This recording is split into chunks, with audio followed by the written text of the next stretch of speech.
So good morning, everyone. So my name is Erik Fein. I'm working for UIR, and we will soon start the webinar on greening initiative in port and hinterland terminals. We are waiting then for the attendees, and we have already then the speakers that are ready to do their presentation here.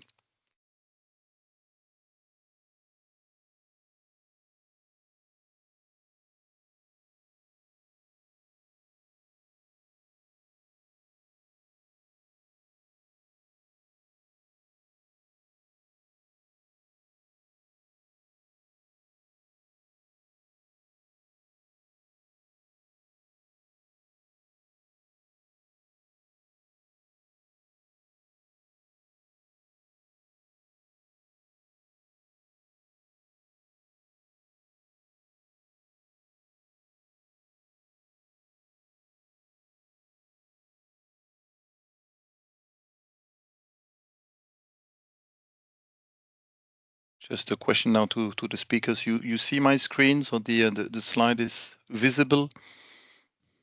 Yes. Not it. The slide not, but we see you. Sorry, Erik. Yes, then I have to click again. Okay, that's easy. Now you should see something. Yeah, now the slide is there. Okay, thanks a lot. Yeah.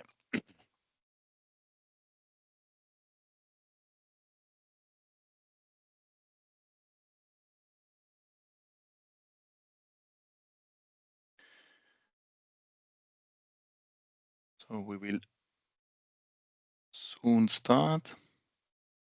So for your information, we have more than 100 registration for this webinar.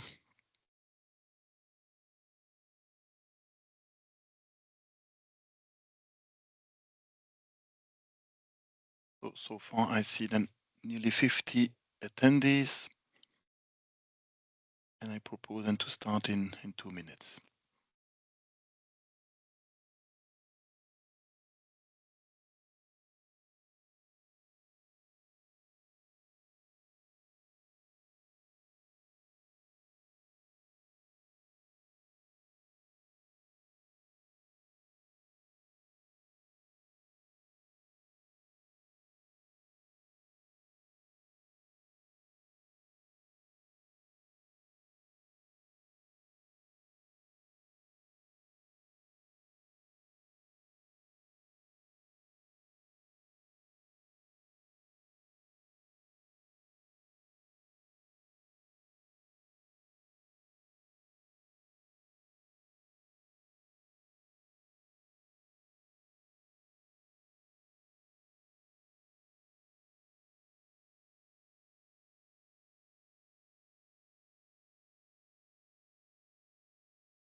So if the speakers are ready, I think we can start. I think the first speakers are there. We're waiting, I think, for I think the last speaker, but I assume that she will join a bit later.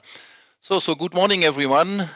So my name is Erik Fein. I will be then your 2 days moderator of this webinar, which focus on greening in ports and terminals. You see on the screen a lot of, I think, of different logos. So we are here in a project called Blue Supply Chain in the program Interreg-Baltic Sea region. You will have a bit more details by one of the speakers to explain the background of this webinar and the different activities that have been performed by UIR. So why UIR? So we are the Association of Combined Transport in Europe. So we represent the intermodal operators and also the terminals in Europe. And we are part of the Blue Supply Chain. We are partner of the German association SGKV. The program of the webinar. So we will have the project manager of SGKV, so Mr. Sudhakar, will introduce you the project, so the Blue Supply Chain project.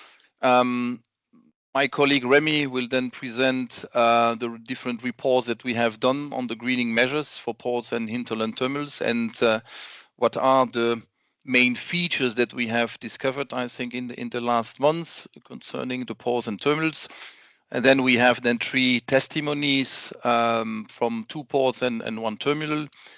So we have invited the Port of Hamburg and also the Port of Genoa somehow to go into the details of their greening actions that they have performed in the last months. And also we have invited our member company Contargo to describe the initiatives on the terminals. And I will then close the webinar and summarize the discussion and also put then some next steps in this new EU political landscape. So it's a webinar. So the camera are open only for the speakers. All the guests here, the attendees, are invited to comment by using 2 different features. You can have the chat menu, so you can really, I think, raise your comments and concerns there, and you have really specific questions. Then also the Q&A session is open, I think, for any question that you have. Then during the session, there will be a specific Q&A sessions after the 2 presentation of the ports, and also a QA session directly into after the terminal contribution. But don't hesitate, of course, then to raise your questions during the session, and we will, of course, be sure, I think, that we can answer all your questions either immediately here in the webinar, or then after you will have then a response by the different parties here. Okay, I will then start and hand over now the first, I think, element of the webinar to Vivin, project manager at SJKV and also partner of the Blue Supply Chain project. So Vivin, I invite you then to let us know what is this project about here.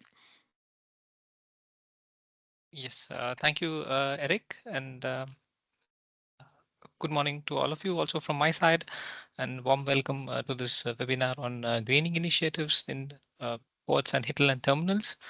I'm working as a project manager at SGKV, the German-based research association for combined transport in Berlin. We focus on further developing and promoting the sustainable combined transport. And as Eric mentioned, I would like to give you in the forthcoming slides a brief overview of the project Blue Supply Chains, and also try to set up the framework for our webinar today. Next slide, please.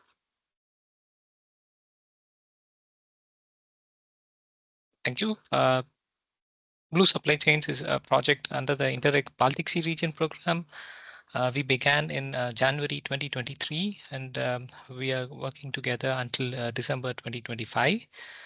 We have about 20 project partners from 8 different countries of the Baltic Sea region, and we are supported by about 16 associated partners in this project. Moving on to the next slide, where I would like to present to you the 3 main goals of the project. The first goal is to green port operations. Here we have tried to put together our teams focusing on specific goals, and we have team high voltage comprising of partners from Poland and Denmark who are working towards a couple of initiatives in greening port operations. And the second pillar or goal is then to create a concept for green energy supply. And in this case, we have partners from Sweden and Lithuania working together in Team Green Energy. And the third goal or pillar is then to promote green transport chains. And here we have a novel solution in terms of rail ferry connection, predominantly being executed by partners in Germany and Sweden. Apart from these 3 goals, our project also lays a strong focus on communications. And in this regard, we have a number of industry associations, as you can see at the bottom of the slide. And they support us by providing access to their networks and also in communicating both ways for the project. Overall, the project is managed by Port of Hamburg Marketing. In the next slides, I will try to go a little bit more detail into each goal and give you an outlook on what initiative we are taking in these goals. For greening port operations, the first initiative we have is to set up onshore power supply for fish landing terminals in port of Skagen in Denmark. As you can see, we have completed the study, so to speak, and the project is currently under implementation phase. Once we circulate the presentations, you can definitely use the link to access our study on the project website and learn more about this particular implementation. The second initiative in this pillar is also having two phases. The first phase is to develop a retrofitting concept for converting diesel rubber tire gantries to electric power rubber tire gantries. And this is also part of the report from the link. But right now, since the study phase is completed in the project, we are working on implementing this transformation at the port of Gdynia, managed by Hutchison. So these are two initiatives that we are currently implementing under this pillar of greening port operations. Moving on to the second pillar on green energy supply, we have the port, city, and the local energy supplier from Umeå in Sweden working together to develop a concept for green energy supply for the port of Umeå. So this study is completed, and you can also access this study on our project webpage through this link here, and you will find a very detailed analysis of different energy sources and how it can be then leveraged to make a complex ecosystem like port more greener from the energy perspective. And the second initiative we have under this pillar is to implement zero emission inland waterway between the port of Klaipėda and the city of Kaunas in Lithuania. So here you see the concept of the final design of the electric tugboat, which is currently being developed as part of this project. And you will also see below the development of the inland port at Kaunas, which will then be used to demonstrate the zero emission inland waterway connection in the country of Lithuania. So these are two initiatives that we are now currently implementing under the pillar of clean energy supply. Moving on to the last pillar. So here, as I mentioned earlier, we're working on a very innovative solution called Rail Ferry, wherein we can put in the entire rail wagon along with the loading unit into the ferry and then transport it from one port to another. So our partners from the port of Rostock and Trelleborg, supported by the ferry operator Stena Line, are working together to promote this service and at the same time implement it on online booking platforms like Modality. Modality is also a project partner in our project here, and we're working together to enable the representation or availability of such special services on online booking platforms. And apart from this, the team is also trying to identify how to make this entire transport chain more greener and specify what adjustments will have to be made at the ports or by the ferry operator.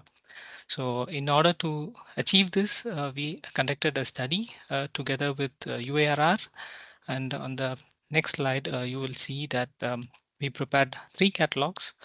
The first catalog is a catalog of greening measures predominantly from European projects, both past and present.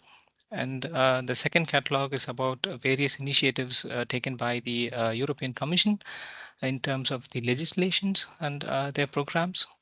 And the third one, and the most interesting one for today, is a catalog of greening measures based on industry best practices. And as in previous slides, we have also added links to these catalogs. So I would really invite you to take a look into them after the webinar to get more insights into our results, which are, in our perspective, definitely very interesting. And I would now like to hand it over to Mr. Pene from URR to introduce the catalogs more in detail, and I believe following on, we will have an opportunity to hear directly from the industry experts themselves. So Thank thanks, you Viv. for your Yeah. attention. Yes. Yeah, Please, thanks, Vivian. Vivian, for your contribution and for introducing, I think, the Blue Supply Chain project. So we have, of course, with your slide, make a very good transition, I think, for the next speaker. So indeed, as UIR, we have been involved in this Blue Supply Chain in providing those, I think, catalogs. And so my colleague Remy now will go into indeed the details of this the right here cited document, so this industry best practices, so how the industry and also the different, I think, association have supported, I think, the business operators to green their operations, and we have then also selected some of the key ports and key terminals to assess, I think, and evaluate their greening efforts. So Remy, if you can then, of course, then detail, I think, this catalog. Yeah. Yes, thank you. Next slide, please. All right, everyone. So hello, my name is Remy Penet. I'm Junior Project Officer at UIRR. So for those who don't know the organization, it's the International Union for Road Rail Combined Transport. As Eric said, we are the voice of the intermodal freight in Europe. We have more than 50 years of experience, and we bring together more than 100 operators and terminal operators, as well as technology partners, in our mission to ensure that the EU policy agenda can support us in delivering a competitive and zero carbon freight transport for Europe. The next slide, please. Some facts and figures about UIRR.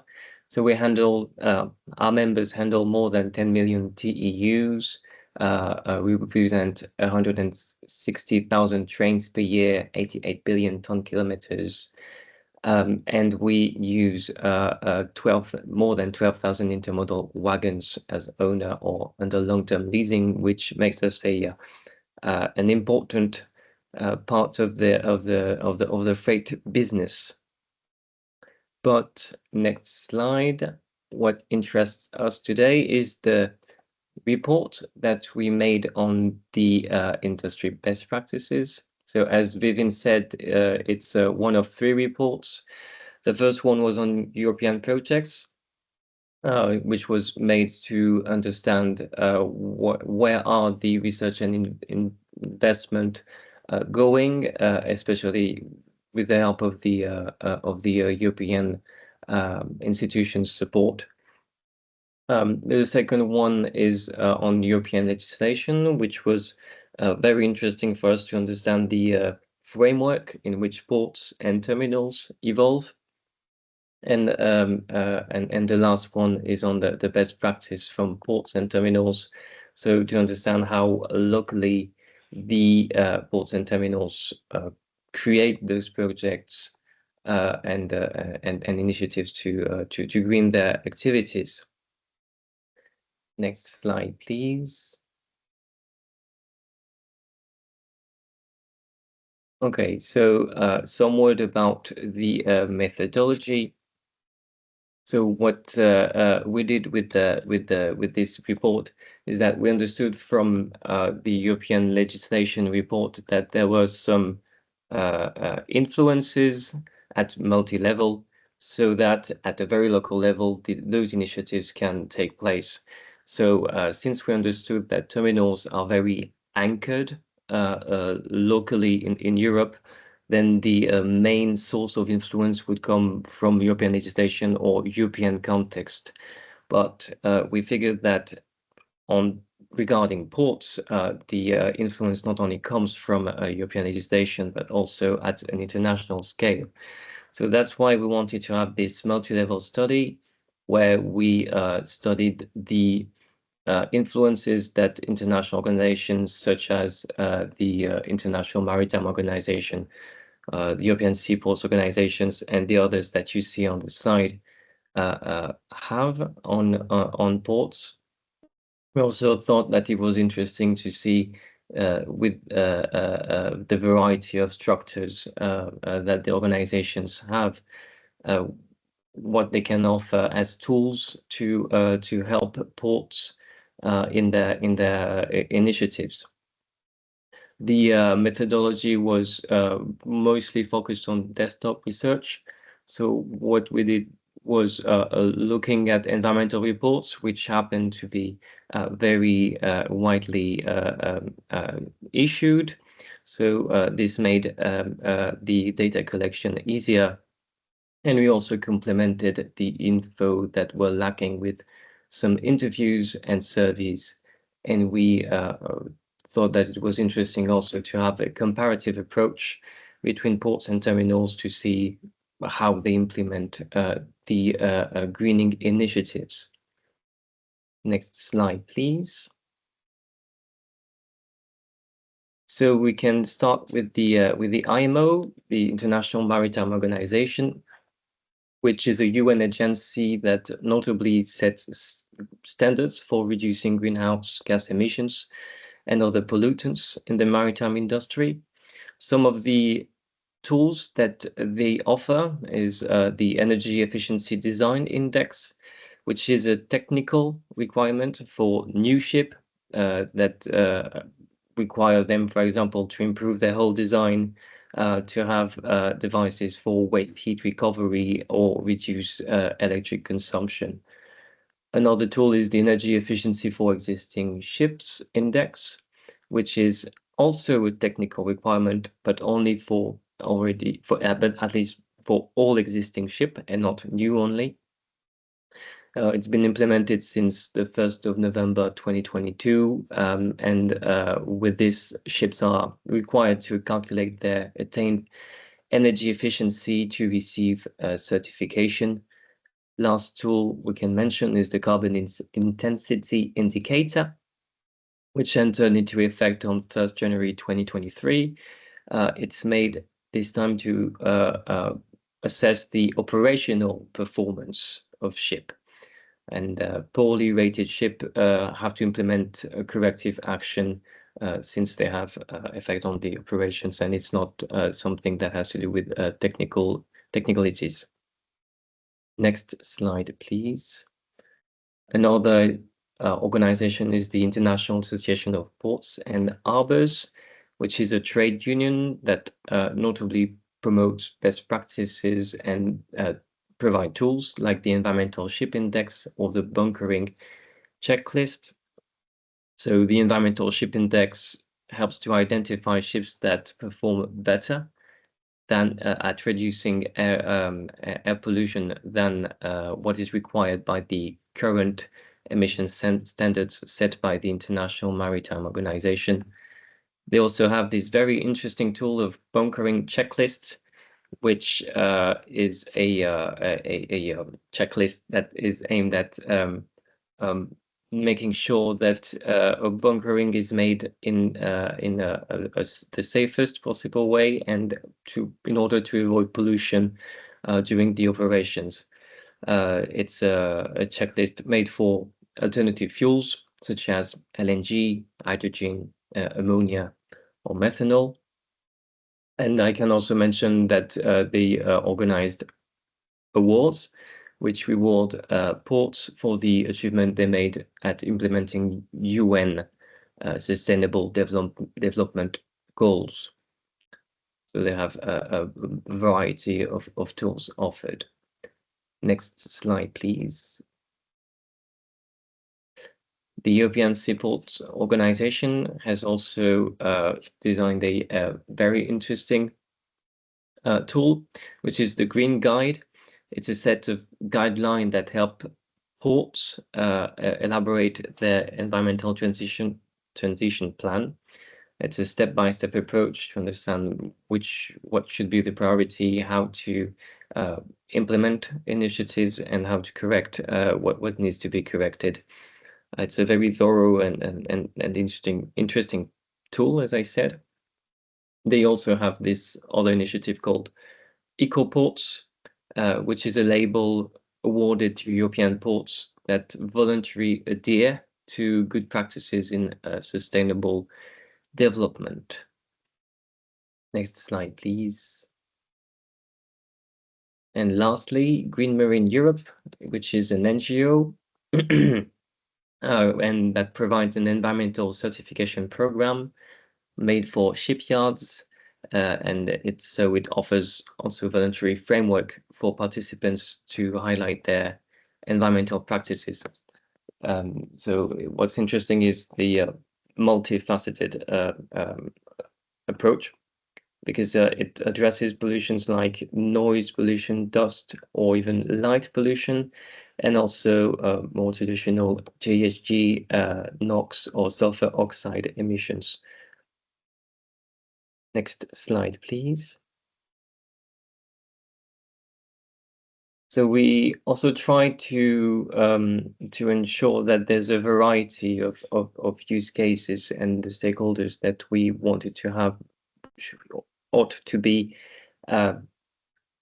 bigger or smaller and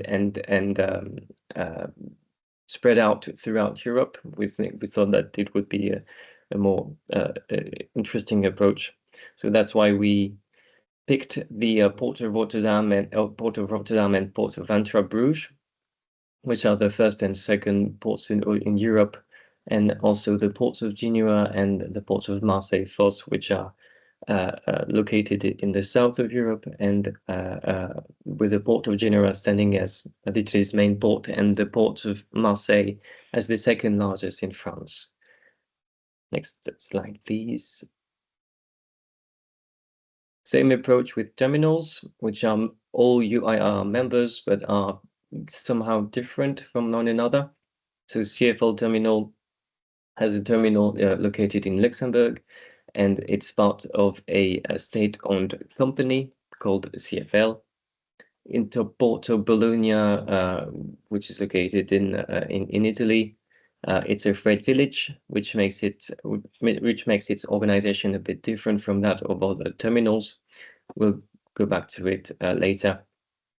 Contargo, which is a very large group of 24 terminals located in northwest Europe, let's say, and also Terminali Italia, which has 14 terminals located throughout Italy.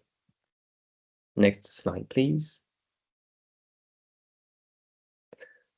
So the main finding is that there are several aspects there is to understand how ports implement their initiatives.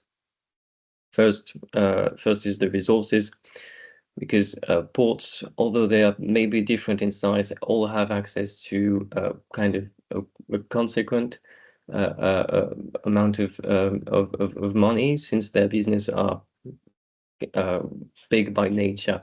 So it allows them to initiate capital-intensive projects more than for terminals. We'll go back to it later. And there's also this very important aspect of the role of Port Authority, which is very different from that of terminals. As you can see here, they have 4 hats, let's say. So as a landlord, the port authorities have a contractual arrangement with companies that operate in their premises. So they have a very indirect impact. But for example, they can select project through evaluation in order to ensure the compliance, the alignment, of the companies with the port's goals. As regulator, it can also set safety and environmental guidelines and use technology to monitor compliance, to ensure protection of workers or ecosystems, for example. As operator, it also has kind of a direct impact, but on a smaller scale, let's say. So the port can optimize the port efficiency and safety, install infrastructure, and provide low carbon services. And lastly, the role of community builder is also a very important one, because through this, the port can create partnership with stakeholders to improve infrastructure, to improve services, and do so in a coordinated way, which is extremely important to make sure that all stakeholders are on board, especially when the efforts required are big, and also to have links with the community, the surrounding, for example, citizens that are around the port, so that everyone is on board with the plan. Some words about the main initiatives. So as I said, ports can have access, can initiate projects that are capital intensive. For example, in terms of energy, they can aim to become energy hub, which means that they become central in the energy production strategy of their region or of their country. They also install onshore power supply, which you probably have heard of, the infrastructure that allows to power ships when they are at berth. They also, in terms of emission, can install e-noses to monitor the air quality. They install carbon capture and storage facilities, which is also very capital intensive, since it's about the capture of carbon, which is already in the air, and store the carbon in hermetic reservoirs. Also, since the premises of ports is very large, they are entitled to some biodiversity conservation, also waste management, circular economy initiatives. And they can also afford to have long-term plans in terms of business. So, for example, they will implement smart logistics systems, which are also capital intensive because it's IT systems that are very complicated to implement, already infrastructure projects which are meant to increase the share, for example, of rail in their connection to the central the Interland. Also important is the discounts and rebates on port call. So some ports offer the ships or shipping companies that are doing better than others in terms of environmental sustainability, some discount, which gives them an edge in terms of competitiveness. That's the main findings on ports. We can maybe switch to terminals. And as mentioned with the ports, which are big by nature, the terminals are rather small, as we have found with our statistics. 62% of terminals are small in scale, 23% are medium. So smaller terminals means that 75,000 of that they handle less than 75,000 loading units, while medium terminals handle between 75,000 and 150,000 loading units, which would make the efforts of greening their activities, especially when they are standalone terminals, extremely costly. So this is why we sometimes have, for most of the times, have less initiatives than for ports. But on the other hand, the terminals have direct control over their premises and over their operation, which makes sometimes their efforts easier to implement.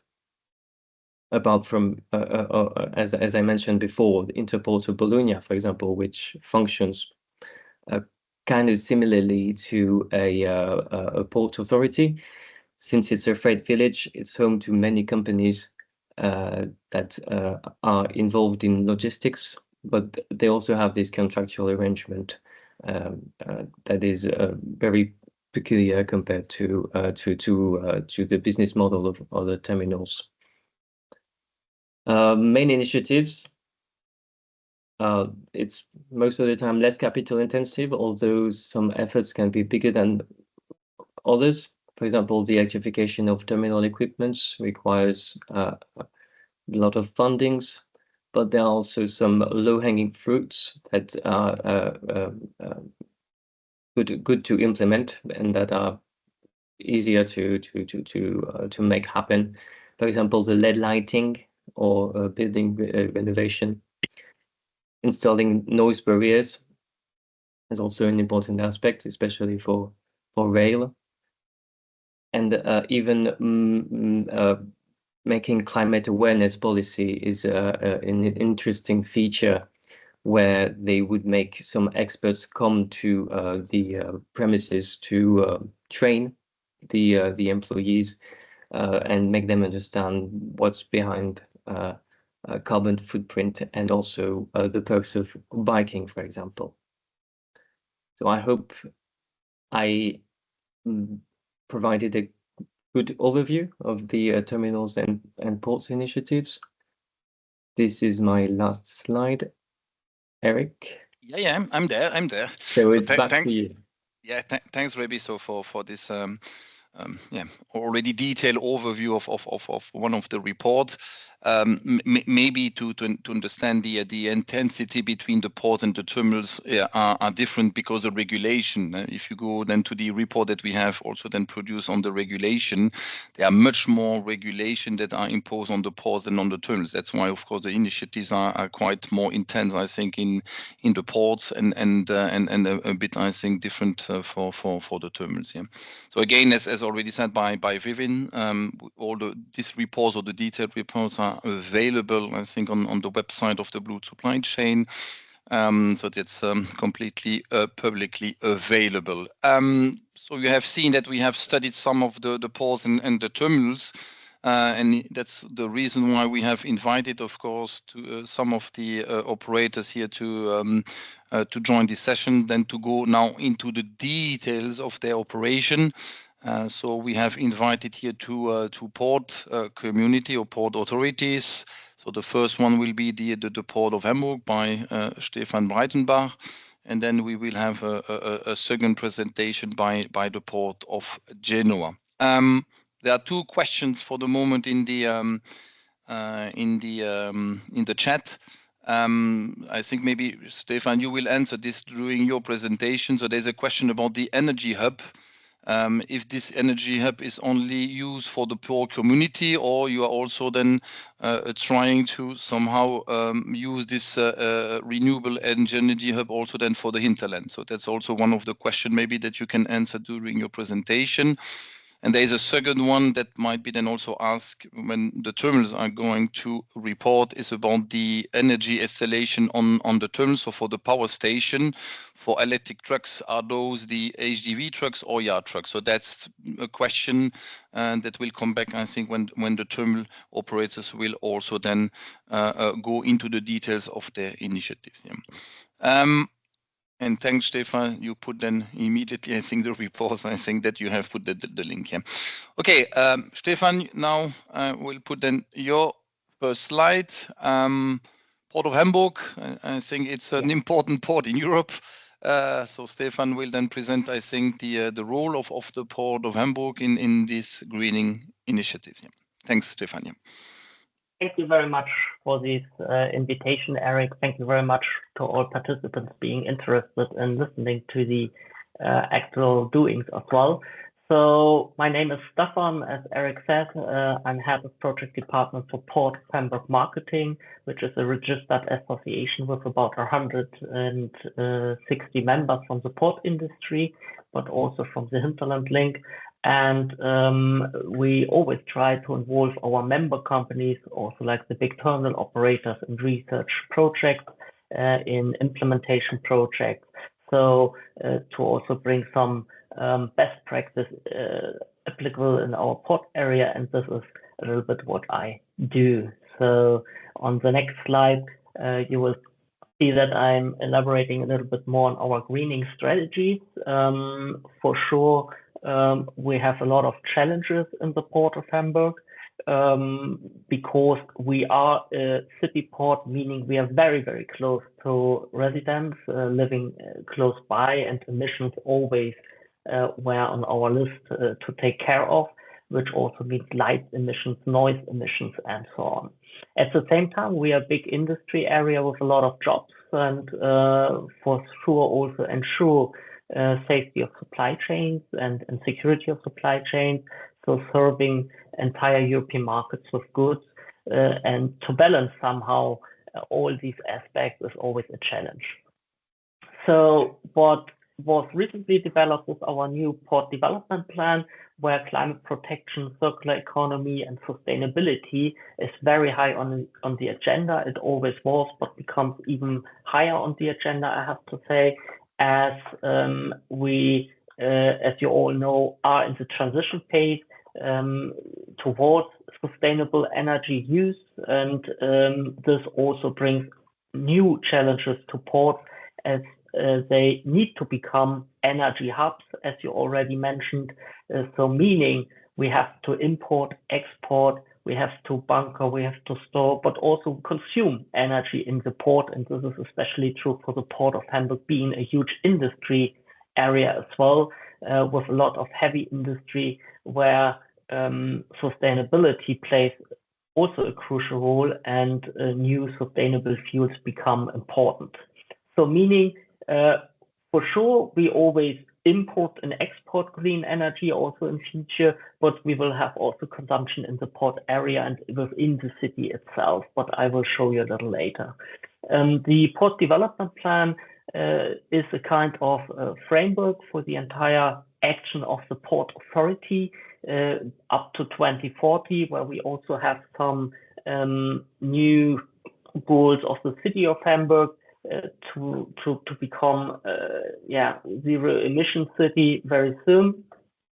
And as you all know, such big industry clusters as port have to play a crucial role in achieving these goals. So this is why we also updated the development plan of the port. Next slide, Eric. This is not coming out of the blue, as you all know. We have the IMO target, we have the European target, but for sure we also have the German national targets and expansion plans on an entire German level.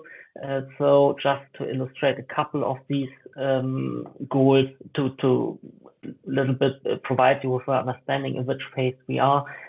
Up to 2030, 80% of renewable gross electricity production should be happen, and this is more or less tomorrow. And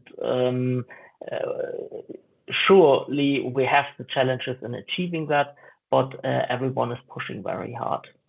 So measures until 2030 are listed below. I would like to point out that hydrogen plays a big role in our aspects. We are planning up to 10 gigawatt electrolyte capacity in Germany, of which 1 gigawatt should take place in Hamburg. But as all as you know, Germany always was importer of energy and always will be an importer of energy, as we have much more needs than we can produce. And this makes ports in Germany especially crucial also for the German, and by that European energy grid stability and grid market, so to say, as we really have to import also from other sources sustainable energies like methanol, ammoniac, hydrogen, and so on. So on the next slide, you will see a couple of projects on the way in the port of Hamburg. As I said, the targets for Hamburg have been updated, and the reduction of emissions by 55% by 2030 are aimed. The sustainable energy hub, which we're setting up here, builds on a strong cluster with decades of experience, cooperation, as well as ambitious information projects, and is not only driven by the Port Authority, but also the industry, as I said. The Hamburg Port Authority, however, launched the Sustainable Energy Hub Hamburg initiative to bring together all the different parties to exchange on the project, to discuss best possible ways and transferring from traditional fossil energy sources towards sustainable fuels. This is for the production, this is of materials in the port, this is for bunkering of ships so that they get sustainable fuels in future. This is for heavy industry to change the system from fossil fuels to sustainable. So it's a various of stakeholders really involved here, and for sure brings also a lot of infrastructure needs with that. Within the port area, a specific area which is bluely marked in this map is dedicated to become the sustainable energy hub, where we have different test fields. I will elaborate a little more in detail in the next slide. But to highlight here, I think is the Hamburg Green Hydrogen Hub, which will be built, a 100 megawatt electrolyzer. It will be ready in the next couple of years and connected to the local grid, which is also again connected to the hydrogen backbone of Europe in future. And what is also very important, a little bit upper right, is a cracker, ammonia cracker, which is being built, and an ammonia import terminal, as we see shipping for future using this ammonia fuel and methanol for sure as well. So the Port of Hamburg plans to produce and import about 30% of German hydrogen requirements, just to give you an idea. And this equals 42 terawatt hours per year, which is really a lot. At the same time, for sure, we are also dependent of other German and European ports. It can be just achieved together this transition phase. Yeah, Eric, next slide, please. All this in a first step is planned for the industrial port area in Hamburg. However, another European project ongoing to connect these local grid then also to the European backbone grid, what I said. But in the first phase, it's really a huge test field for the Port of Hamburg and the entire city to connect the industry sites with the import terminals from Germany, with the import terminals of the Port of Hamburg in specific, and distribute in our area and test trial how these hydrogen fuel can be really powered by industries, heavy industries, but also serve, for example, sustainable fuels for the airport, which we have close by. Yeah, next slide. What comes along with that is also test facilities on one of our biggest terminal operator, the Hamburger Hafen Logistik AG, in short HHLA. They set up an innovation cluster where they test trial heavy terminal equipment in an operational test field on hydrogen applications, and how to integrate those also in the running normal terminal ongoings, which is not so easy. And they also use it to really test trial whether the fueling is without challenge, whether the runs of the vehicles on the terminal surface is without challenge, how to train staff, how to also go further in the development of the engines and so on. So this is an open test field. They have some tests from German manufacturers ongoing there, but everyone interested can join these test fields and also test their vehicles or whatever they want on this real operation test field. This is very valuable for us. A lot of learning takes place there, and provides insights for everyone who is joining these test facilities, and also provides inputs to our national strategies about the possibilities and challenges we still see. Currently, around 50 project partners are testing there, as you can see. So it's a very huge and nice possibility. Please feel free to contact me if you need some context over there, and I will forward them. Yes. Then for sure, also shore power projects are established in the Port of Hamburg, We have the European obligations to serve onshore power supply very soon. Hamburg is very good on track, I would say. All the big terminals are equipped with onshore power supply for the container ships. The next step is to roll out further to ro-ro ship berths and so on, and to have a look also to inner port traffic and inland waterway transport. Because also there we see a need, especially being a city port and cutting emissions as best as possible. We will look a step forward and together with our municipality-driven inland harbor traffic, see how the possibilities look there to decarbonize also these modes of transport, which are ferries, which are service boats, which are fire patrol boats, police boats, and so on and so on. So this is then the next step and comes always along also with a modernization of the fleet. It started for the harbor ferries. They run partly on battery, partly on hydrogen. So different tests ongoing, and based on the results, also the respective infrastructure will be set up. But this is not so easy for us as we have a lot of inland waterway transport as well. And there the situation is not quite clear yet which kind of fuel in future needed.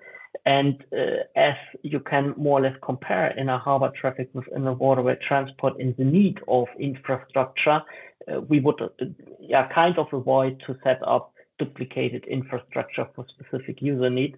So this is a little bit challenging here because it also costs a lot of money.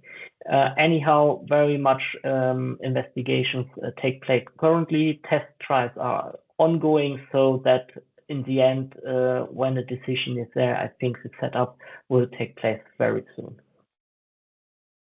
Yeah, and based on the new trends, we always want to share also that we are already quite sustainable in a way that we are the biggest European railway port, and a lot of the railway transportation and routes are electrified, especially in Germany and in our port area. So our railway share of transport container is up to 53%, so to say, and by that, even bigger than truck on the long distance roads, so to say, and still increasing. And we are working very, very hard to get this number up even more. We are the biggest railway port, as we said, and by that, also with these combination of measures, hopefully can decrease emissions even more. On the same side, for sure, also on the truck transportation, a lot of is happening currently with electrification of engines, with hydrogen applications for heavy trucks. So we're very closely following that and providing respective infrastructure for those modes as well. Anyhow, we're happy to have this high and dense railway network, and at the same time also having the backbone of the inland waterway transport system, which also allows more sustainable transportation on long distances. Yes, so brings me to my last slide. Port of Hamburg is always engaged in funding projects. As I said in the beginning, we try to really involve our members in that, so that research can be combined with a real practice, that hands-on solutions, low-hanging fruits will be implemented first to really have huge effect then at the beginning, and then fine-tune and see where additional efforts make sense to even become better. And for that reason, we concentrate on Interreg, but also Horizon and CEF projects, and find it a very, very good and attractive way to also learn from others, which is so important, and share knowledge, share experience, but also share hiccups, challenges, which were not expected, because this avoids the same mistakes by us or by others, and brings everyone one step ahead. Yeah, and I would say thank you for now, because I think I'm a little bit too long in timing already. Stefan, many thanks for your contribution. And that's exactly the aim of such a webinar, I think, to exchange best practices and to learn from each other.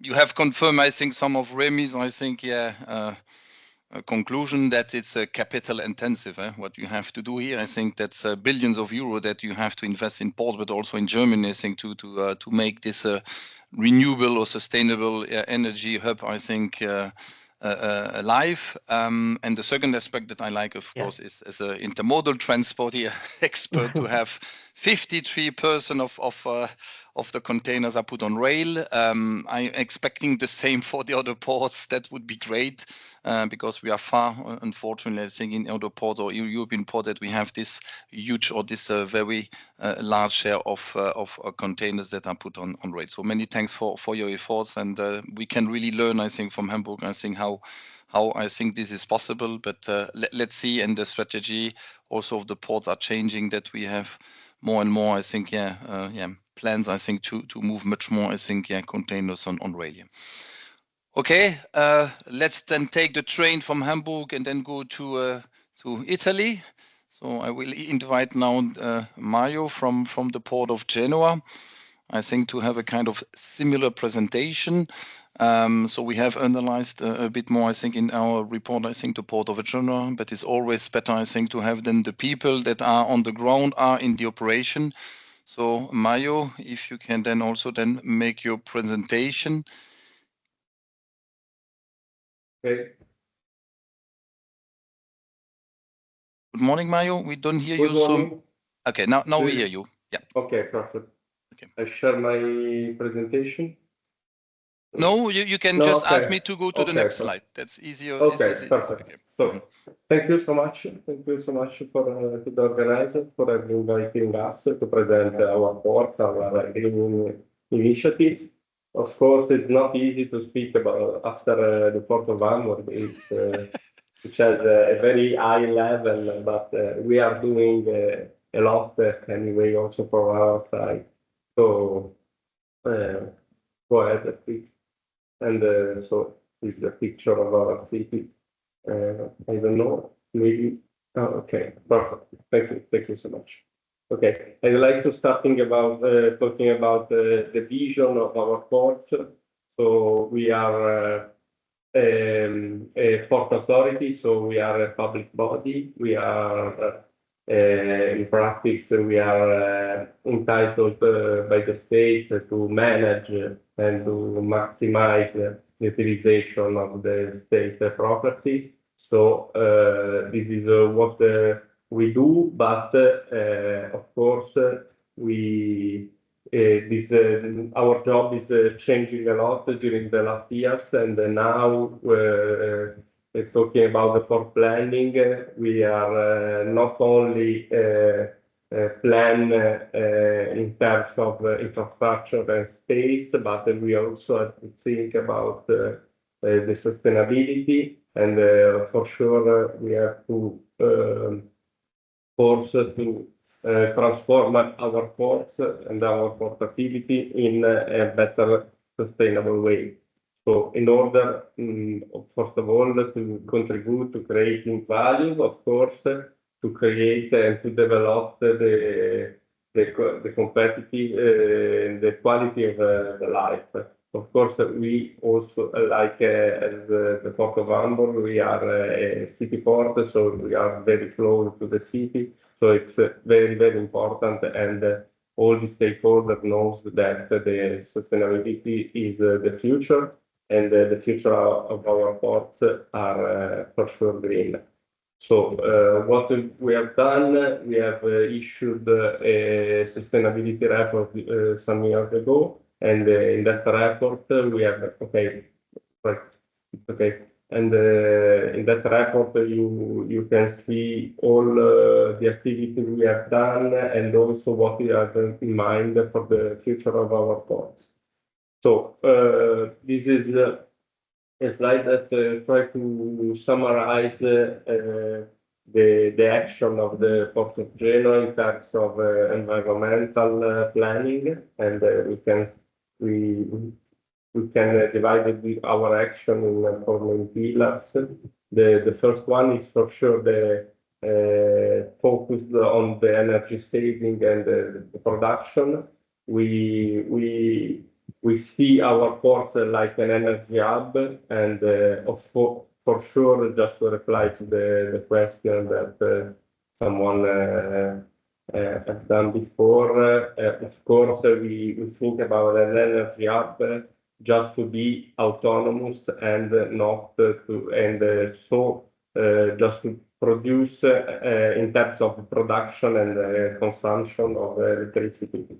This is what we are doing, and for sure we are trying to find a way to optimize as much as possible the use and the utilization of the port of electricity, also through smart grid, something like this. Another pillars in our vision is, of course, the mitigation of externalities and the management of them. And in this perspective, we are doing a lot. We have done a lot. We have a lot of intervention in place, and a lot of intervention that we already completed, like the cold dialing in many terminals, in many areas of our ports. Of course, we are doing something a lot about the waste management, both from land side and sea side. And there is in general constant effort to monitor the air and the water quality, and also the level of the noise, in order to reduce the impact of the activities on the city. Next slide, please. Of course, we know that.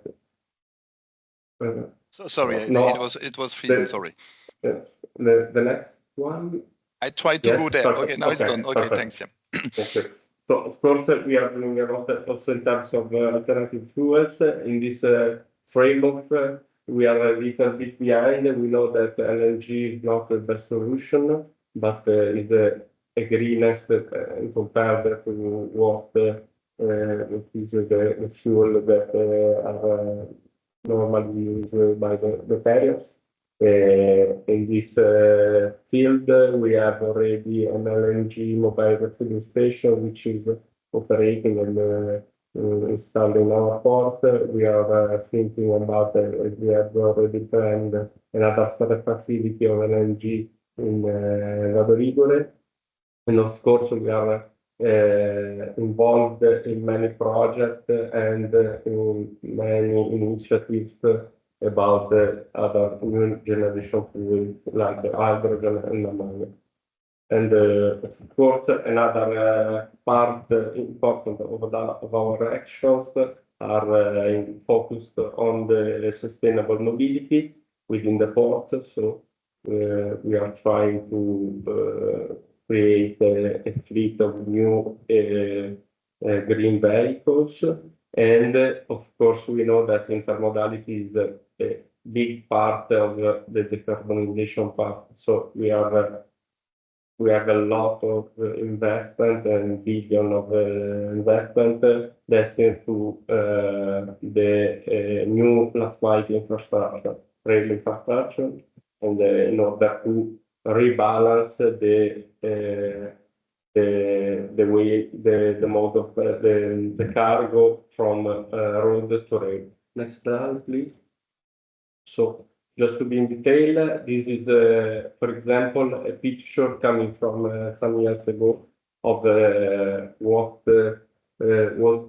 is the impact of the maritime sector on the city. So you can see the carbon footprint. It is very, very clear that the major source of emissions coming from the ship at berth and also the ship during the maneuvering. Next slide, please. And at this today, we have implemented the use of a specific software just to evaluate the carbon footprint in the real time. So this is what we have done in the last years, and we know that in this tank there is a big challenge for us. Next slide, please. And we know that okay, the energy, of course, the transition to green, clean energy is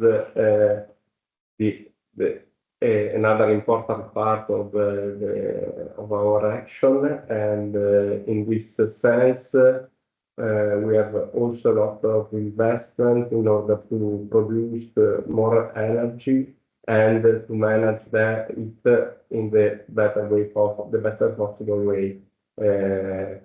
Of course, all these interventions are going ahead. We receive a lot of funds by the Next Generation EU, so coming from Europe, and also another part, important part, coming from the state, so the Italian state. So there is a lot of effort from our side. Next slide, please. And we know that this is the roadmap that about the cold ironing. So we started a lot of years ago, which the first the electrification of some tugboat berths, and during the years there are many installations have been completed, both in the shipyards and also in terminal container. Next slide, please. Next step in terms of future investment are the electrification of the cruises and ferry terminals, which are very close to the city, which are the terminals that actually are closest to the city, so to the city center. So here we have a very big investment, almost 13 million euros, destined to this installation. Next slide, please. And here you have a picture of the TSA terminal container in Prague, which is an intervention which that is already completed some years ago, and this is has been co-financed by the Connected Europe Pacific program. And the next slide, we have another picture of the intervention on the shipyards, which is very important because it's already in place and reduce a lot the level of emission. And as you can see from the picture, the city is very close to the shipyard. In the meantime, we already have a lot of intervention in terms of reduced noise and emission coming from the covering of the shipyard. So there are a lot of structure facilities that are already covered. And the next slide, please. Here something short pace from what about waste management. So there is, as already said, there is some activities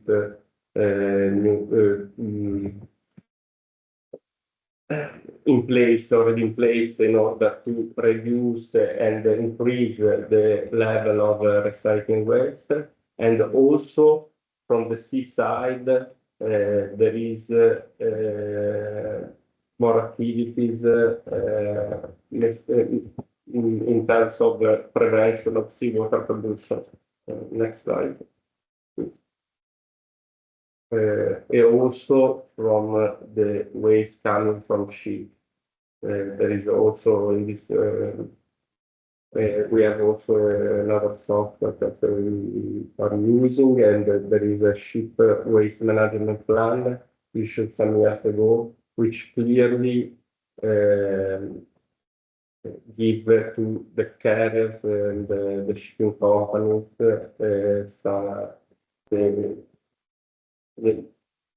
directive that we have in place. So next slide, please. Okay, so talking about again about alternative fuels, you can see just what I already said. We have energy refueling station, mobile refueling station. Recently, we have published an application in order to build a small-scale energy storage facility in the terminal, close to the terminal Vado Ligure, and we are working on the design of a green hydrogen fueling station.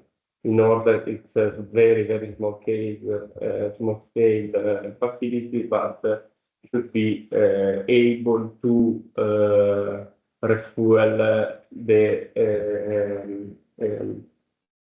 some hydrogen vehicle that we are buying. Next slide, please. We know that, of course, in the frame of alternative fuel, there is a lot of job to do, but we are trying to understand and to know what is the market trend and how we can invest, how can individuate the best strategy on this terms. We are part of the Engemonia project, which is a project financed by the Horizon Europe program. This is a very important project, started a few years ago and should be finished during the next year. We are involved in it together with many other European partners. And the main mission of this project is testing and validating at the laboratory scale the use of ammonia as in a marine engine. So, and in addition to this, there is also a part which are trying to propose the use of existing clean energy solution on board. So this is I strongly recommend all of you to give a look to the website, because there is we are in the last rush of this project, but there are many interesting evidence from this project. So fundamentally, we are in this project in order to complete make a study about a future potential installation of an ammonia refueling station in the port of Genoa. Next slide, please. And so, last but not least, the intermodality for us is very important. As I already said, we are putting in place many actions to promote the intermodality.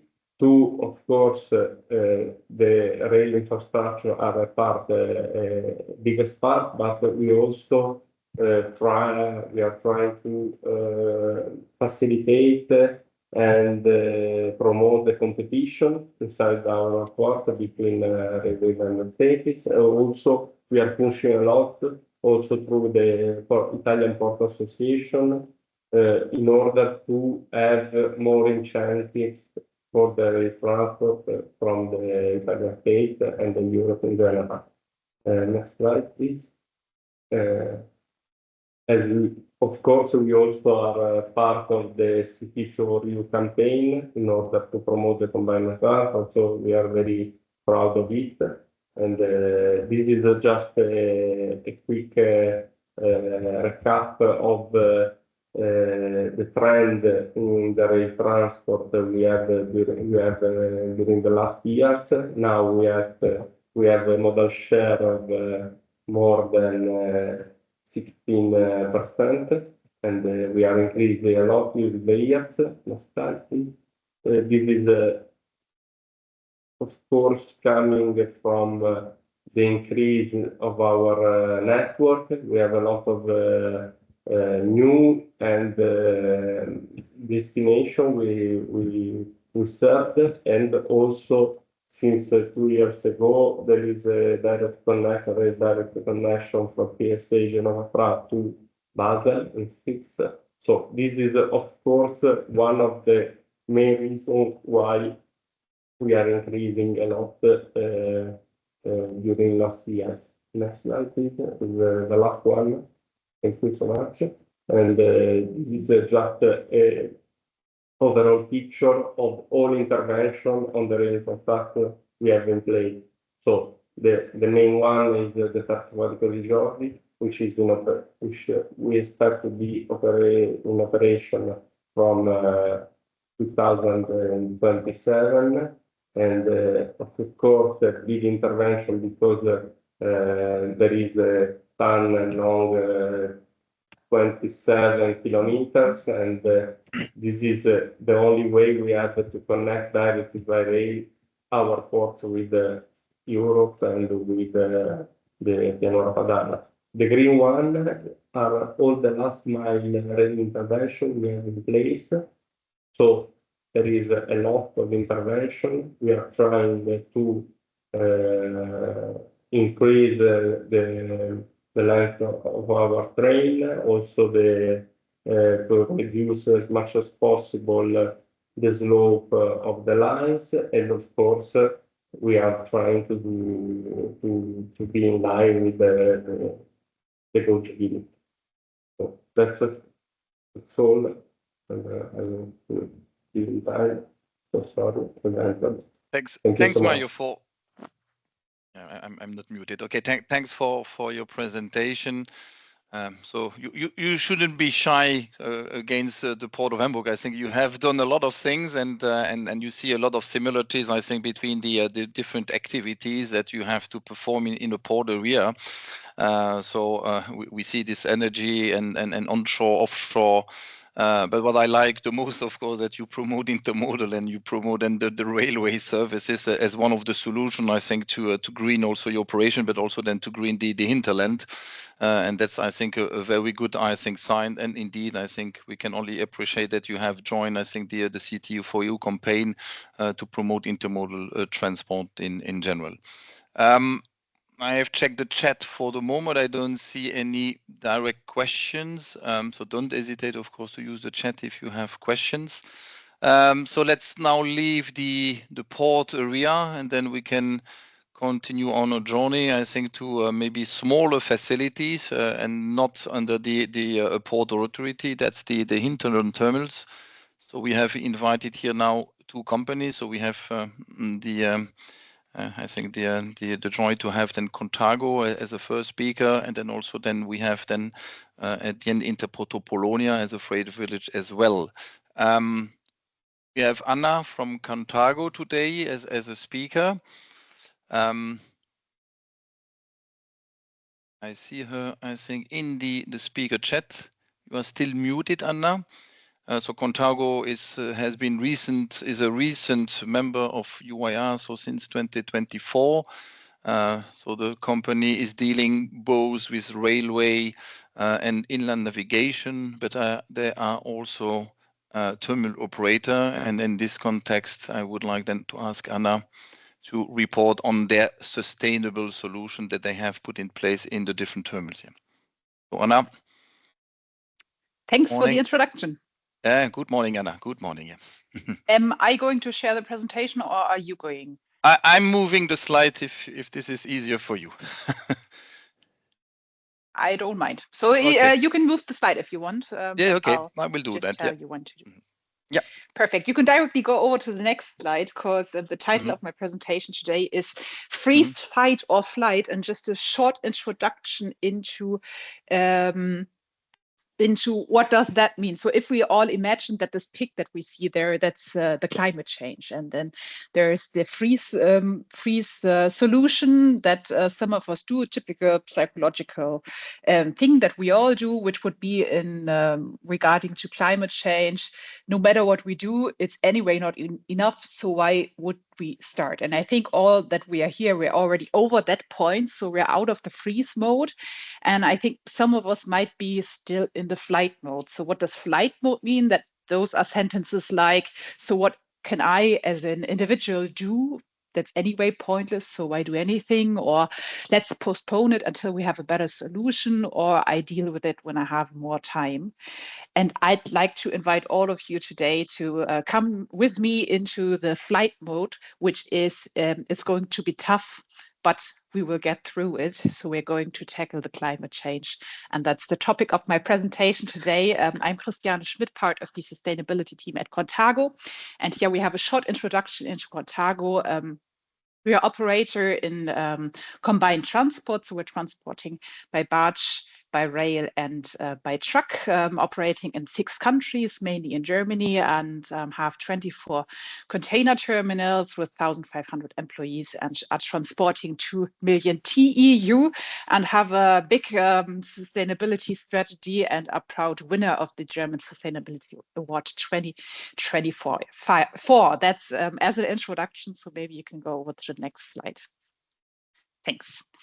We are operators in combined transport. So what does that mean? We're transporting 61% of our transports are done with the barge, so on the inland waterways. Then 29% of our transports are done by rail, and 10% of them are done with the direct truck. We still need the direct truck because we are working on the synchromodal solution, which means whenever there's, for example, some climate catastrophe, there is like a heat wave, there is some flooding, then we still have the mobility in the system, that the system itself can still move and we can still transport containers. That's what we need the direct truck for.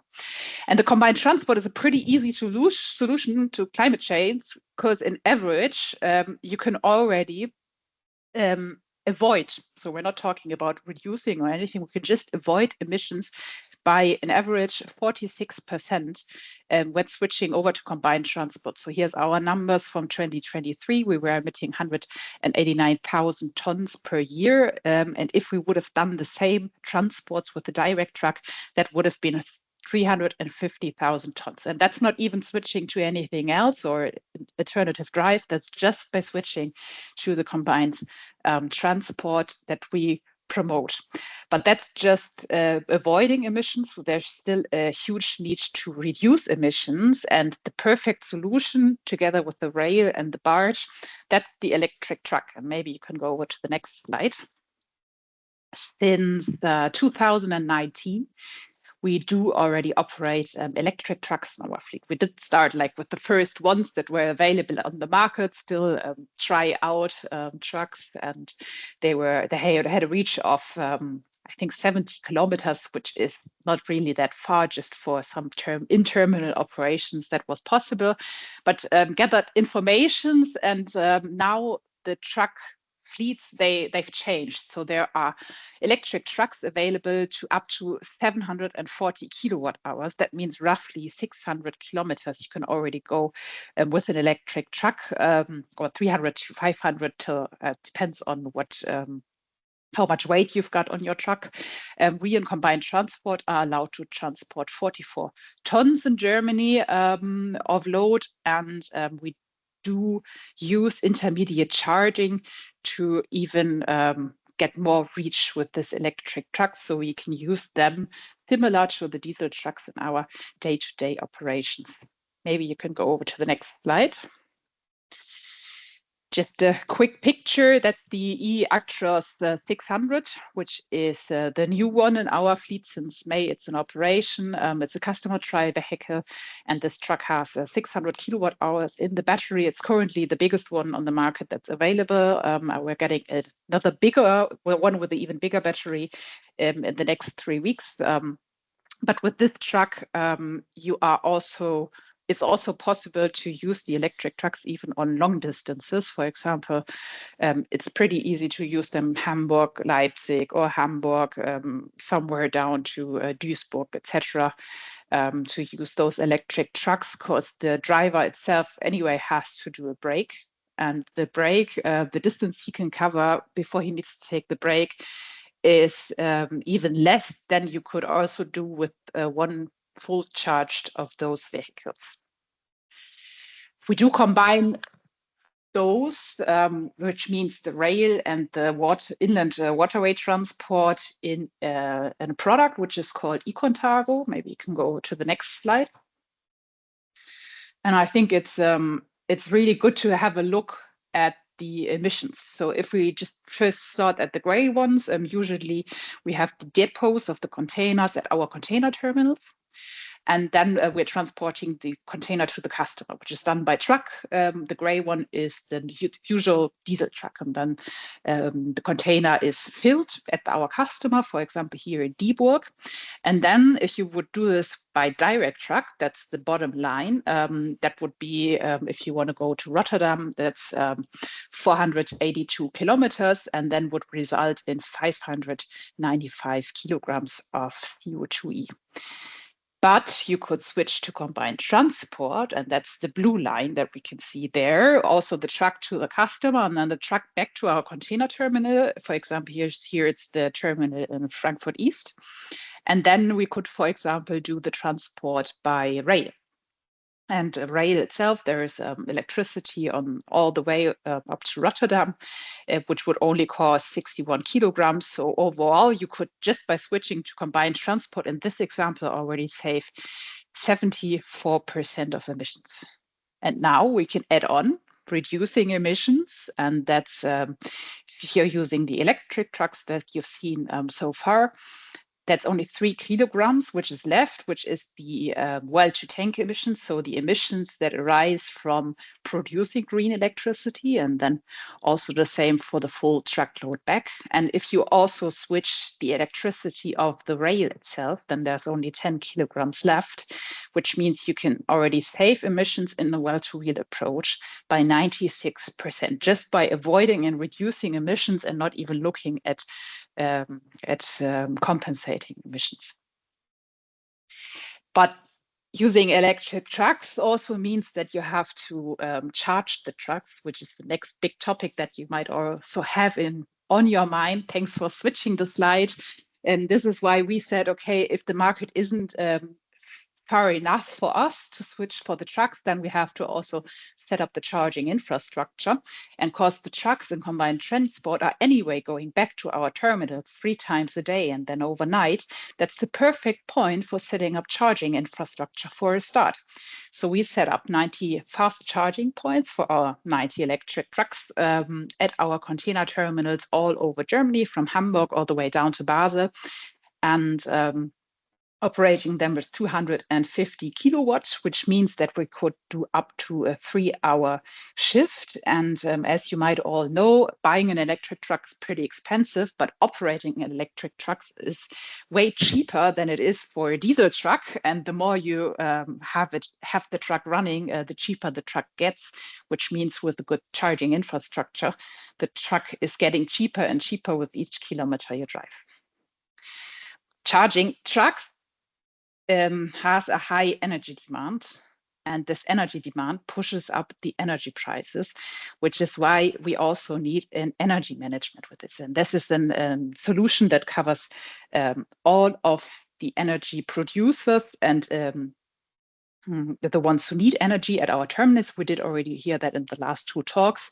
So we set up a smart energy management with an electrical storage, and this energy management is organizing the producers of our terminals, which are, for example, the cranes and the photovoltaics we have on our roofs, and the ones who need energy, which is then, for example, the electric trucks or the cars, or if we want to charge one of our new barges who has also batteries on board, and making sure that we are not going over our electricity peaks and then avoiding a high peak in our electricity bill. Can you go over to the next slide? Thank you very much. So I did say we did start with the small trucks. They were the first starting trucks. We were pioneers for that. And then we did start, next step was also to start with overhead charging. There was a project in Germany where we could try that out, and it's still running, working smoothly, and it's a great opportunity for charging. And then 2023 and 24, so till the end of this year, hopefully, we will have our electric fleet expanded up to 90 trucks, then with our own charging infrastructure. But that's 10% of our fleet right now. And we are planning to grow as combined transport needs to grow to make sure that we in Europe are reaching our climate goals. So when growing, we are having more and more trucks in our fleet, which also means we need to reduce more and more of our emissions, and therefore also considering other things than just charging, for example, at our own locations. The first thing would be if we did switch already all of our own trucks to electric trucks, we need to extend to our subcontractors and make sure that they have everything they need to also make the switch to electric trucks.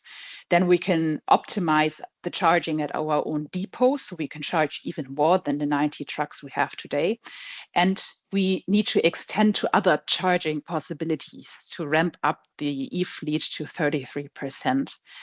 And after that, we might even need more affordable green electricity, and we need this electricity for various kinds of charging. Depot charging is just one part of the whole system, because the place we have is there is not enough place to charge all the trucks at our terminals. So we need to charge the trucks wherever they stand, and they're standing at the loading ramps, for example, when the container is filled by our customers.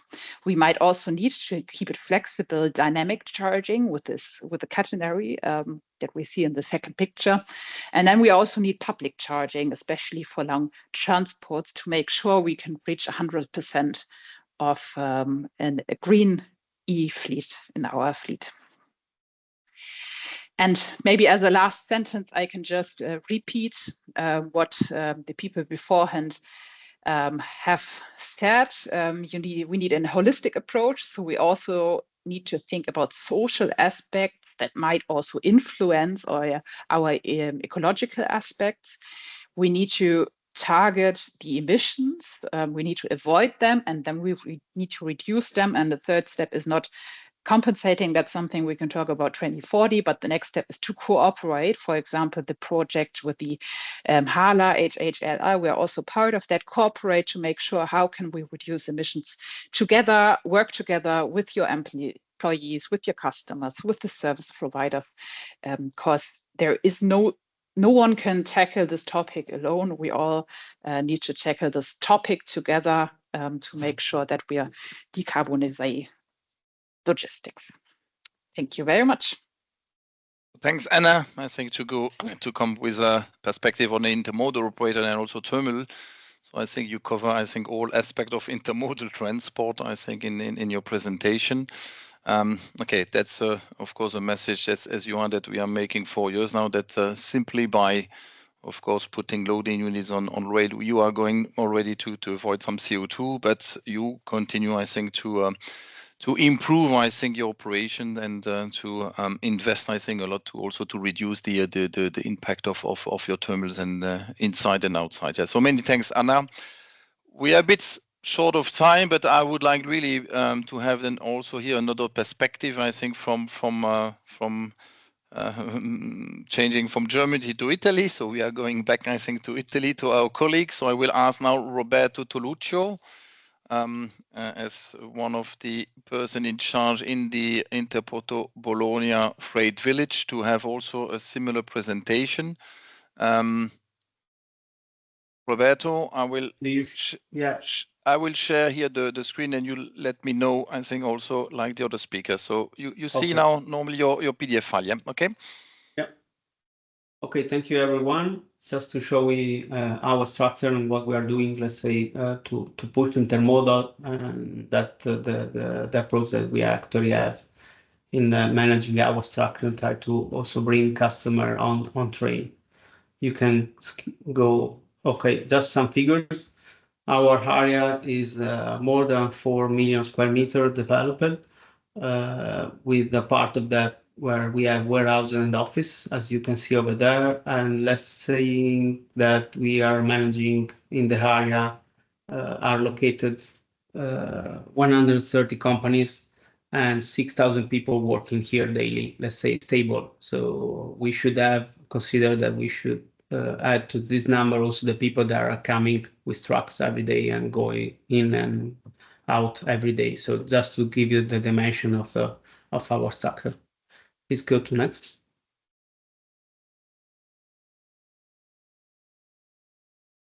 Yeah. So just to give you an idea, the company, our company is the majority is owned by public, where we have municipality and metropolitan area, just to give the idea of what we have behind us. But we work as a private company, so we need to finance our developing by our own. So next one.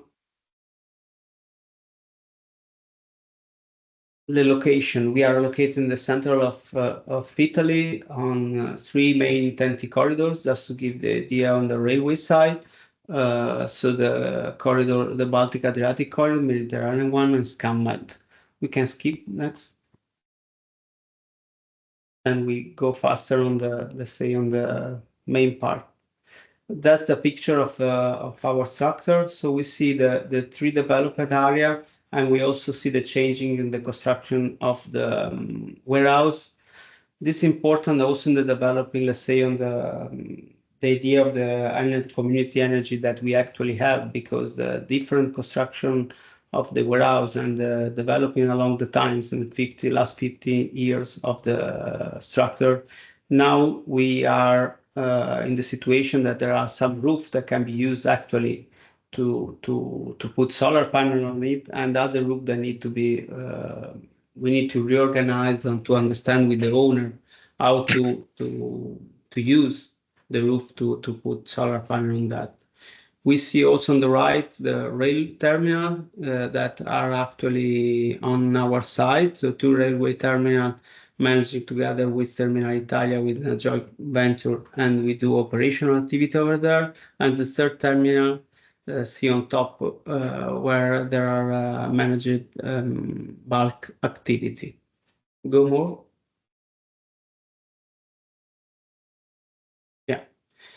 As already said, we have 130 company, different type of operator, but all involved in logistic, and we are trying working together with them to, let's say, to use the space that they have on the warehouse to develop a energy community for Interporto. So we try to work and to help them to understand how they can use the roof and how we can put together the energy consumption and the energy production that they can have, because having different operator and different, let's say, working time inside the warehouse, there are operators that need the energy maybe during the day and other operator working during the night. So we can work together with them in production of energy and using batteries, try to have energy during the day, and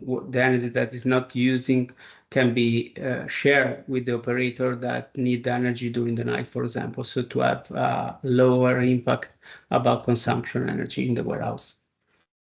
Next. Yeah, you can ship this one. That's the general railway terminal. Main activity of Interporto, we say it as working as a sort of community, and we give service to operator inside the terminal, like on the railway side, and also owner of the warehouse. So we can share, give intermodal service, and we are also involved in facility activity and energy management. More. That's just the railway connection that we actually have at the moment, and we're trying to push them to developing more. Please go for.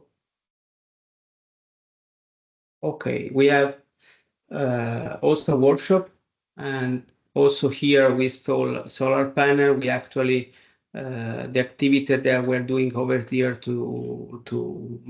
for maintenance of railway car, I actually zero impact on the consumption of energy inside here.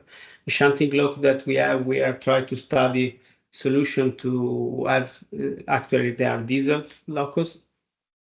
We are actually studying a solution to go towards the biodiesel that is not so that has a lower impact compared to the actual one, and then try to understand the possibility to have hydrogen or other type of locus. Next. Yeah, working towards the intermodal activity, we are actually building up a new terminal that we see here in the green area, and this will allow to increase more than 30% of our capacity that we actually have in the terminal. And we will manage together with the other two terminals in order to have an optimization process. Next one. Yeah, just to show you the full area, and you can go the next one. Yeah, this one. So the new terminal will have 5 tracks along 750 meter and a dedicated gantry crane. That's the first time for us to have gantry crane, because actually we are moving only with reach staker, and the gantry crane will be, let's say, the energy will be supplied by solar panel. And if we go in the previous slides, maybe we can see on the right here we have a basin that allow let's say allow to bring in there all the rain water that we have during the period. And on that basin we will install floating energy plant, and this floating energy plant will allow to give energy to the gantry crane, the 2 gantry cranes, so they will have energy from solar panel. You can go next to. You want this one, Roberto? Next one. Next one, okay. Yeah. And here, in order to in the terminal that we're managing, there is as a problem of waste. So we, through a EU-funded project, we install OCR system that allow us to fasten all the activity to enter and exit from the gate. We see the IT system and the integration with our TOS on the terminal. So we are working also on that to facilitate the activity on the intermodal side. Another element also, with the help of the EU-funded project, we are building up a new parking safe area for truck and semi-trailer. We are almost concluding that, and also in this area we will have some station for trucks that will be supplied by solar energy, let's say. Can go more. Next.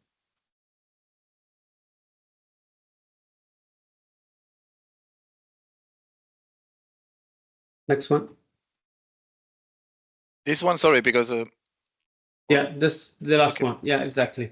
So you can see over here all the plan of our terminal and the warehouse. We are working, as I said, just to resume, with the warehouse property on the solar energy level.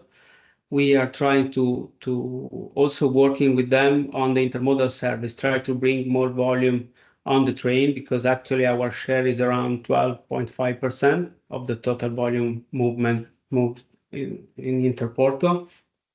And we also have some project to facilitate the access to the railway and to help also the truck driver, as we say, on the parking side, working with the truck driver to allow them to move toward the energy, let's say, to the green energy side. that are actually moving on this.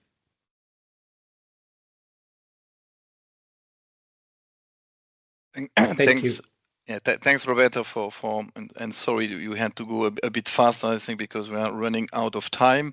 But many thanks, I think, to report on as a role of a freight village that is quite similar to a port authority, and because you have then some control and you can somehow influence, I think, the stakeholders that are in the freight village. So you are not only dealing with the terminals, but you are dealing with a lot of different stakeholders. So that's also linked, I think, to what Anna said about the Contago, that we need to cooperate and to collaborate. So that's, I think, one of the key, I think, to reduce, I think, the carbon footprint of ports and terminals. There is one question maybe that we can address. It's about okay. Now suddenly there are a lot of questions that are coming.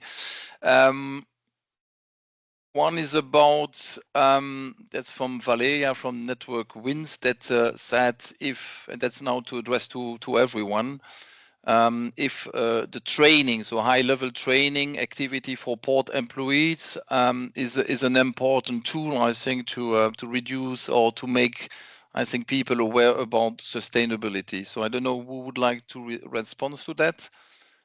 If also, because that was not mentioned in your different presentation, training, and which kind of training you do then, I think, in your different organization.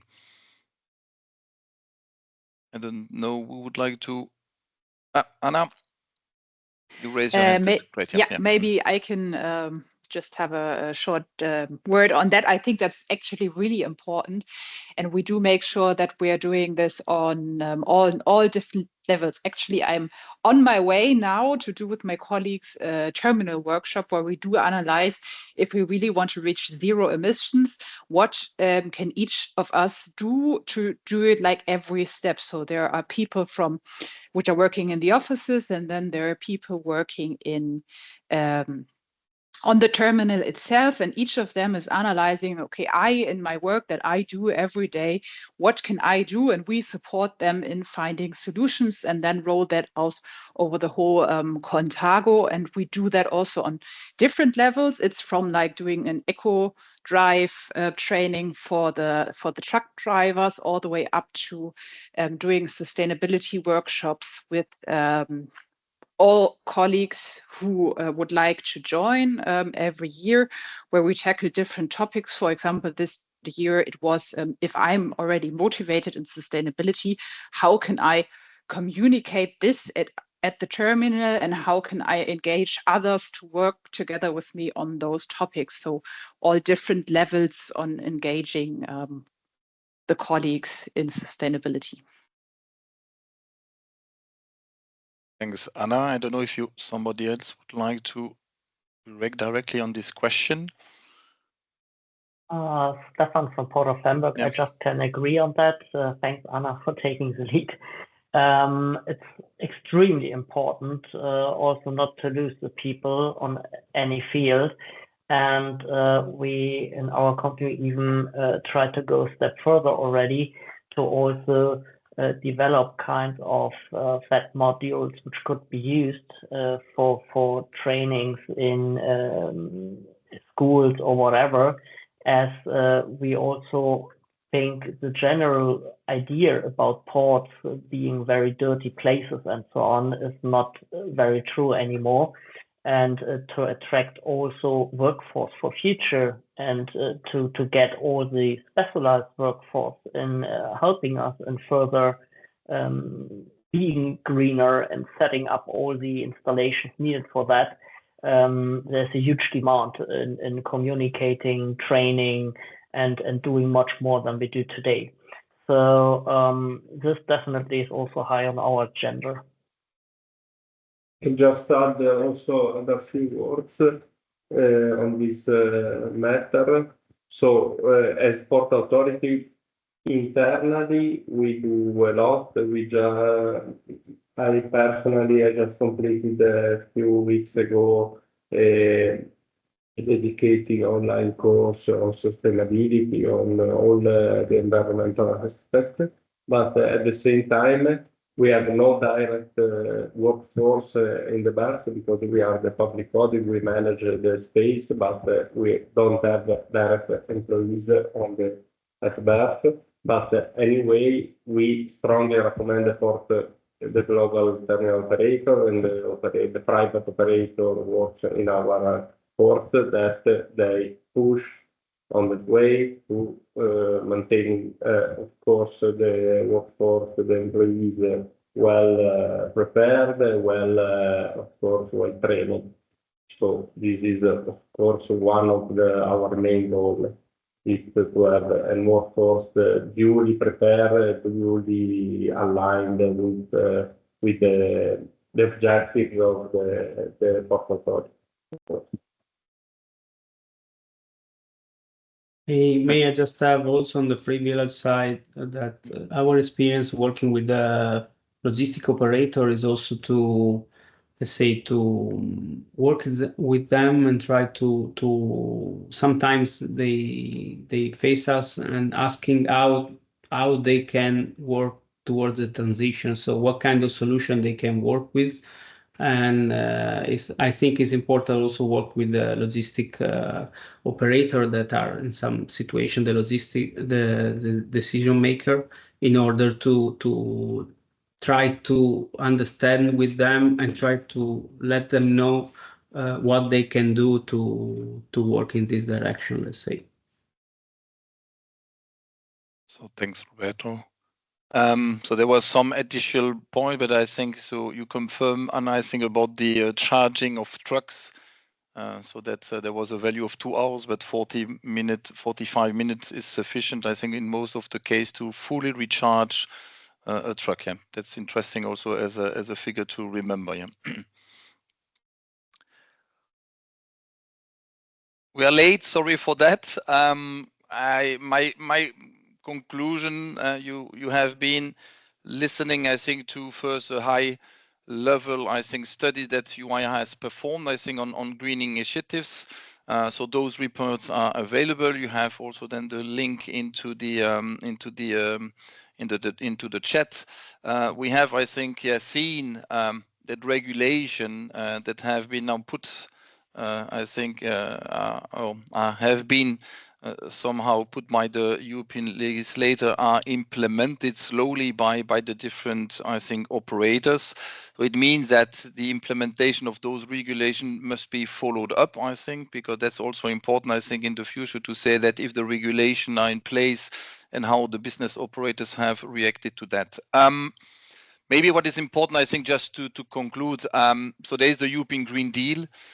So that's everybody is aware. But even if the political winds are changing, so we know that there are some new reports we put here just on the slide. I think the report on the single market, the European competitiveness. We have then the clean industrial plan. That was the recent plan of or the guidelines from the next European Commission. And we're using still clean. So even we are using reindustrialization. I think that's a very good, important point, I think, for Europe, that we have more industries, but we need, of course, to connect those industry. And that's where I think some key aspects that we have discussed today are coming. So intermodal can play a large role, I think, in connecting those future industrial zones. But the cleaning, so still, I think, to have sustainable, I think, industrial plants is also still, I think, on the agenda of the Commission. And so that's a very important, I think, aspect. So there is some new Commission, of course. There is new Parliament, but we have to continue in this direction. Closing words, so that was mentioned, and many thanks, Mario, to mention the CTO for You campaign. So that's a campaign that we have launched as UIR in order to somehow show the benefits of door-to-door combined transport for the European freight logistics. So you have some examples here. Why intermodal is so important is not only for greening, but it's also connecting the economic zones of Europe. And we focus really on 5 efficiencies. And here you are not surprised to say energy and climate are still a very important, I think, efficiency parameter for combined transport. But we have also then infrastructure, safety, and labor. I just can only invite you to go to the website to see, I think, what we are doing during this campaign. And if there are any parties that would be interesting to join this campaign, don't hesitate, I think, to contact us, because I think it's really the right time. I think not only to share here now greening best practices and how we can implement, but in general, I think how are the different operators also then pushing for more intermodal in Europe. I would like really to thank, I think, all the speakers, so Stefan, Vivin, Roberto, Mario and Anna. Many thanks, I think, for providing the slides and also to be present today. And at the end, I would like just to thank, I think, all the participants, and very sorry to be a bit delayed. Let's enjoy the day. And I hope that greening, and I will remember here the picture with the pig, that we have to fight for climate. That's here really, I think, a strong here belief at UIR that we have to continue for greening, I think, all aspects of our life here. So many thanks for your participation, and I wish you an excellent day. And of course, you will receive all, I think, the presentation that we have done today. Yeah. Okay. Thanks a lot. Yeah. Enjoy your day. Yeah. And bye-bye. Yeah. Thank you, Eric. Thank you. And you, Bye. yeah. Thank you. Bye. Thank you very much, Bye-bye. everyone. Yeah. Bye-bye. See Thanks. you. Yeah. Bye. Thank you for the organization and participation. Have a Yes. nice Thanks, week. Vivi. Yeah. You too. Yeah. Mario, Bye thanks now. a lot. Yeah. Bye bye. Thank you. Bye.